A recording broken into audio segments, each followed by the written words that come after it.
의정부와 양주, 포천을 잇는 7호선 연장 사업이 기공식을 갖고 첫 삽을 떴습니다. 앞으로 4년 후쯤이면 경기 북부에서도 지하철 7호선을 탈 수 있게 됐습니다. 포천시는 2020년도 산림 규모로 7,729억 원을 편성했습니다.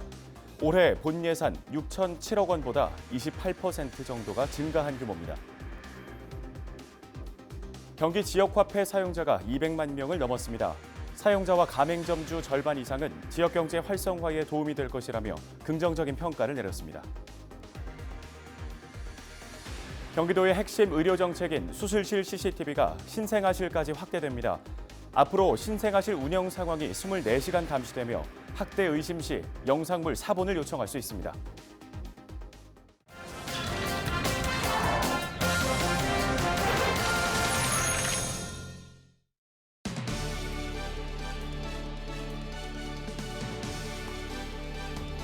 시청자 여러분 안녕하십니까?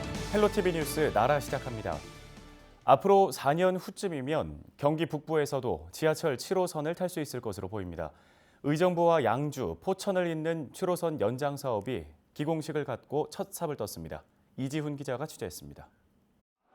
둘, 셋! 지하철 7호선 도봉산 옥정 연장 사업이 첫 발을 뗐습니다. 사업이 논의된 지 18년 만입니다. 서울과 경기 동부권을 한 축으로 끌어들여 하나의 생활권으로 묶어주고 이를 통해 양주와 의정부 지역이 서울로 이동하는 출퇴근 시간이 최대 30분가량 단축되어 7호선 연장 공사는 총 3개 공구로 나누어 건설됩니다. 장암역에서 탑성역까지 1공구, 탑성역에서 양주시기 2공구, 마지막 양주시기에서 옥정 고읍지구까지 3공구입니다. 이 중 2공구 구간이 첫 삽을 떴고 나머지 1, 3공구는 내년 상반기에 착공될 예정입니다. 총 연장 15.3km, 6,400억여 원의 사업비가 투입됩니다. 개통 목표 시점은 2024년 말입니다. 양주시 그리고 작은지 우리 의정부가 합심해서 7호선을 계기로 정말 많은 발전이 이룰 거라고 확신합니다. 7호선은 양주 옥정을 지나 포천까지 연결될 계획입니다. 7호선 포천 연장 사업이 올해 초 예비 타당성 조사 면제 대상에 선정됐는데 이르면 내년 본격 설계에 들어갈 예정입니다. 계획대로라면 2027년 7호선을 타고 포천까지 갈 수 있습니다. 7호선 효과는 이미 경기 북부 부동산을 꿈틀거리게 하고 있습니다. 의정부의 한 아파트, 7호선 신설역이 들어서는 곳에서 가장 가까운 곳에 있습니다. 가격이 오를 거란 기대감에 집주인들은 매물을 거둬들였습니다. 인근의 또 다른 아파트는 매매가가 최근 3천만 원까지 올랐습니다. 한 2, 3천 정도는 기본적으로 올랐고요. 그리고 또 요번에 또 이제 오늘 착공함으로 인해 가지고 지금 호가가 한 2, 3천 정도 더 뛰었다고 봐야죠. 7호선이 닿는 옥정과 포천 부동산 시장에서도 비슷한 분위기가 감지됩니다. 7호선이 계획대로 완공되면 포천에서 강남까지 40분 시대가 열립니다. 경기 북부에 획기적인 변화가 예상됩니다. 헬로티비 뉴스 이지훈입니다. 포천시는 2020년도 산림 규모로 7,729억 원을 편성해 예산안을 시의회에 제출했습니다. 이는 올해 본 예산 6,007억 원보다 28% 정도가 증가한 규모인데요. 내년도 예산안은 복지, 안전, 환경 등 시민들의 정주 여건 개선에 직접적인 영향을 미치는 사업 위주로 편성됐습니다. 주요 신규 편성 사업으로는 포천 교육문화센터 건립, 한탄강 지질공원, 실감형 디지털 체험관 조성 사업 등 총 7건입니다. 이번 본 예산안은 오는 20일 본회의를 통해 최종 확정됩니다.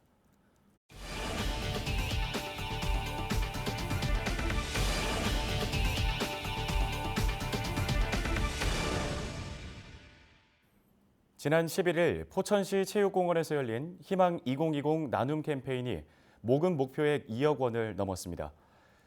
경기 북부 사랑의 열매는 모금 방송 전인 11월 1일부터 모금한 금액과 방송 당일 현장에서 모인 모금액을 합산한 결과 당초 모금액인 2억 원을 넘어섰다고 밝혔습니다. 사랑의 열매 측은 방송 90일 전부터 진행한 사전 홍보와 백인의 기부 릴레이 슬로건, 포천 상공회의소를 통한 법인 기부자 모금이 목표 금액 달성에 도움이 됐다고 말했습니다.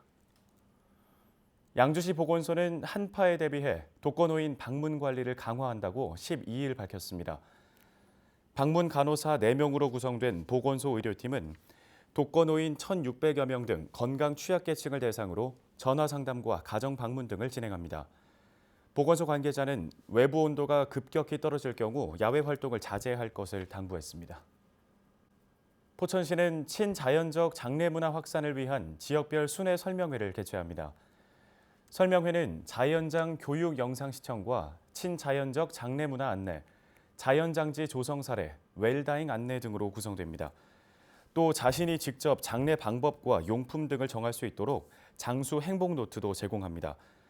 포천시는 이번 순회 설명회를 통해 친자연적이고 품위 있는 장례 문화가 확산되기를 기대한다고 말했습니다. 의정부 소방서가 12일 겨울철 소방안전협의회 회의를 개최했습니다. 이날 회의는 겨울철 소방 안전에 관한 전반적인 대책을 논의하고 취약계층 화재 안전 관리를 위한 기관별 역할을 안내했는데요. 또 주택용 소방시설 설치 사업에 대한 관계 기관의 협조도 요청했습니다. 의정부 소방서 관계자는 겨울철 건조한 날씨와 전열기구 사용 등으로 화재 발생 위험이 높다며 주변 안전점검을 강화해달라고 요청했습니다. 연천군은 지난 11일 연말맞이 보훈가족 위안 행사를 진행했습니다.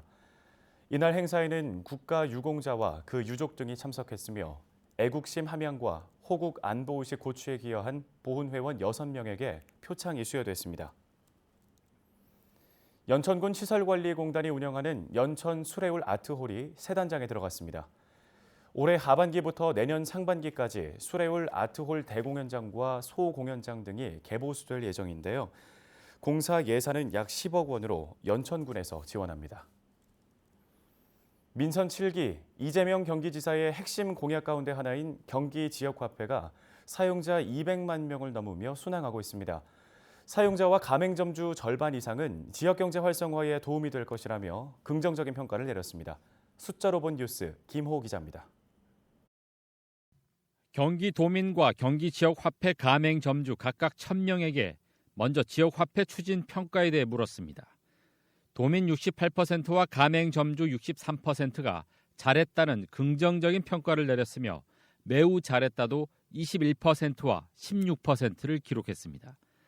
반면 잘못했다는 평가는 도민 18%, 가맹점주 21%로 잘했다는 평가의 3분의 1 수준이었습니다.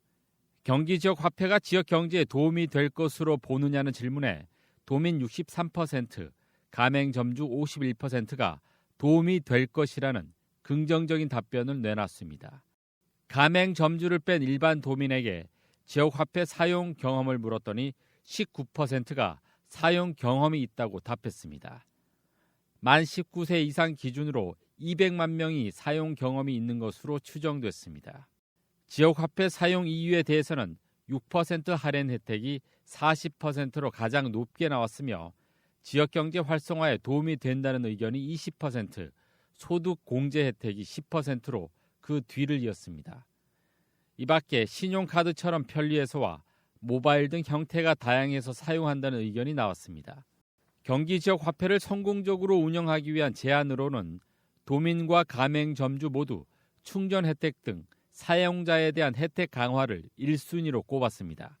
이어 지역 화폐로 지급하는 복지 수당의 범위를 넓혀야 한다는 의견과 부정 사용 등 유통 관리를 강화해야 한다는 의견이 뒤를 이었습니다.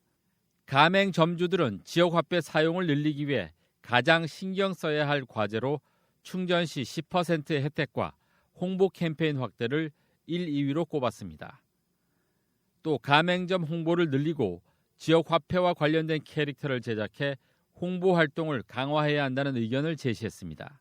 이 밖에 사용자의 89%가 앞으로도 지역 화폐를 사용할 생각이라고 답했으며 가맹점주의 54%가 지역 화폐 발행과 유통이 계속돼야 한다는 의견을 제시했습니다.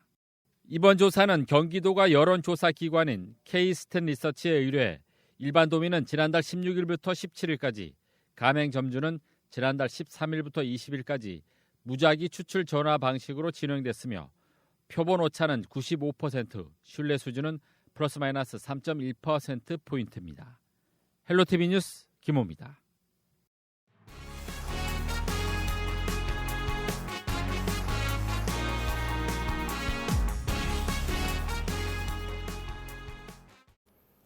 다음 소식입니다. 재활용이나 새활용처럼 환경을 살리기 위한 노력이 여러 가지 방법으로 이루어지고 있는데요. 경기도에는 톡톡 튀는 노하우를 가진 주민들이 직접 나서서 동네를 깨끗하게 바꿔나가는 곳들이 있어 눈길을 끕니다. 그 현장 구영슬 기자가 소개합니다. 재활용품의 무게를 재고 분리배출을 하는 작업이 한창. 모두 단독주택에서 내놓은 재활용품들인데 살펴보니 마치 새 것처럼 말끔합니다. 주민들이 자발적으로 깨끗하게 분리배출을 실천하는 이곳은 일명 재활용 정거장. 이곳에서 아낄 수 있는 쓰레기 처리 비용은 고스란히 주민에게 돌아갑니다. 아무렇게나 버렸는데 지금은 마을강산에 참여하면서 이건 이제 분리수거를 하게 되고 또 이거를 현금화 해주니까. 이곳은 원미동의 자원순환마을. 전통시장을 오가는 주민들 손엔 일회용 봉투 대신 장바구니가 들려있고 거리마다 자원순환 실천의 중요성을 알리는 벽화가 눈에 띕니다. 마을 곳곳 환경을 지키기 위한 노력들이 담겨 있습니다. 많이 홍보를 하고 있기 때문에 지금 거리를 다녀보면 진짜 주민들이 실감하고 있습니다. 깨끗하다고. 이렇게 환경을 살리기 위한 노력을 실천하고 있는 경기 지역의 자원순환마을. 경기도가 마을 10곳과 함께하는 자원순환마을 만들기 성과공유회를 열었습니다. 이번 성과공유회에선 부천 송내 2동과 양평 병산 1위, 그리고 수원 칠보마을 등 3곳이 경기도지사상을 받는 영예를 거뒀습니다. 환경에 대한 인식 고취가 제일 중요하고요. 그걸 실제로 몸으로 실천해 봄으로써 정말 귀중한 자연에 대한 마음들을 갖게 하는 거고요. 그리고 공동체가 형성되는 거로 저는 그렇게 생각합니다. 경기도는 내년엔 약 3억 원을 들여 자원순환마을 만들기 사업 지원을 확대해 나갈 계획입니다. 경기GTV 구영슬입니다. 경기도의 핵심 의료 정책인 수술실 CCTV가 신생아실까지 확대됩니다. 경기도는 이달 중으로 경기도의료원 포천병원 등 의료기관 2곳 신생아실 내부에 CCTV를 설치해 내년 1월부터 운영할 계획이라고 12일 밝혔습니다. CCTV가 운영되면 신생아실 운영 상황이 24시간 동안 감시되며 신생아 학대 의심 시 영상물 사본을 요청할 수 있습니다. 전 세계적으로 우려가 커지고 있는 항생제 내성 문제를 극복할 신약 후보 물질이 개발됐습니다. 경기도는 한국 파스테르 연구소 제약기업 공동 연구개발 지원 사업에서 연구진이 슈퍼박테리아를 제어하는 신약 후보 물질 개발에 성공했다고 12일 밝혔습니다. 이번 연구 성과는 박테리아로 고통받는 환자들에게 도움이 될 것으로 보입니다. 도는 지난 2016년부터 올해 9월까지 해당 사업에 45억 원을 투자했습니다. 경기도가 오는 16일부터 내년 1월까지 2019년도 하반기 대학생 학자금 대출 이자를 지원합니다. 지원 자격은 대학 및 대학원의 재학생이나 졸업생으로 본인 또는 직계 존속 1명이 주민등록상 1년 이상 경기도에 거주해야 합니다. 단 졸업생의 경우 대학 졸업 후 5년, 대학원 졸업 후 2년까지 미취업한 경우입니다.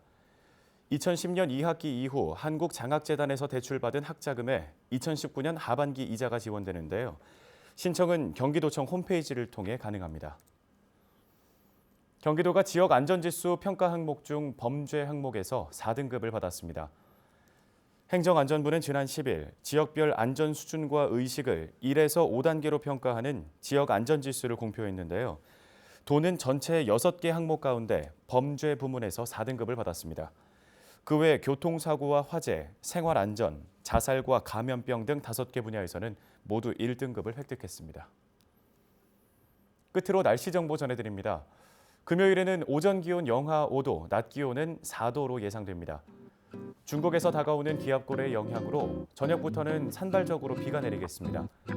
도로가 얼어붙을 수 있으니까요. 교통 안전에 각별히 주의 기울이시는 게 좋겠습니다. 경기 북부 주간 날씨입니다. 토요일 오전까지 비가 내리고 오후부터는 그치겠습니다. 다음 주 월요일까지는 다소 쌀쌀할 것으로 보입니다. 다만 기온이 오르는 화요일부터는 미세먼지가 심해질 수 있습니다. 기상 정보를 자주 확인하시기 바랍니다. 헬로티비 뉴스는 언제나 지역 주민 여러분 곁에 있겠습니다. 시청해주신 여러분 고맙습니다.